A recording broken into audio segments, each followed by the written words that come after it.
বন্ধুরা দেখুন, ডাঁটা আলু মাছ দিয়ে আমি আজকে একটা তরকারি করব। আমি কিভাবে বানাচ্ছি আপনারা দেখুন, দেখে এইভাবে বানিয়ে আপনারা খাবেন, দেখবেন খুব ভালো লাগবে। আমি এখন ডাঁটা আলুটা বয়েল করতে দিয়েছি, একটু ভাপিয়ে ফেলে দিয়ে তরকারি করব। এটা এখন মাছ দিয়ে বানাবো। ডাঁটা আলু আমার বয়েল করা হয়ে গেছে, আমি জল ছেঁকে ফেলবো। জল ছেঁকে ফেলে দিলাম।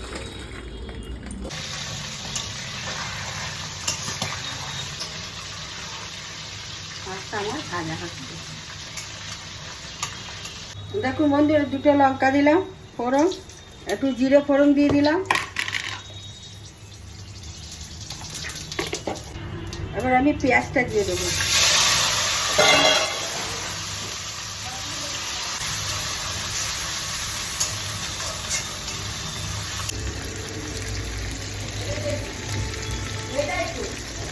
পেঁয়াজটা লাল হয়ে গেছে, আমি এবার মশলা দিয়ে দেবো। আদা জিরে লঙ্কা,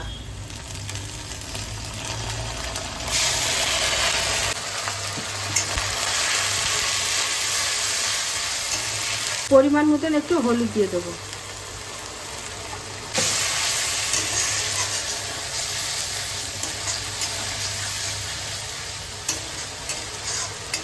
ওটের ডাঁটাগুলো আমি বয়েল করে রেখেছিলাম, দিয়ে দিলাম।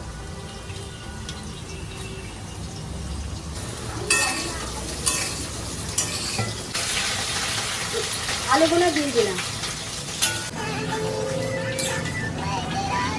তরকারিটা কত সুন্দর হয়েছে, খুব সুন্দর হয়েছে তরকারি। দেখুন আপনারা এইভাবে তরকারি বানিয়ে খাবেন, দেখবেন খুব ভালো খাবেন।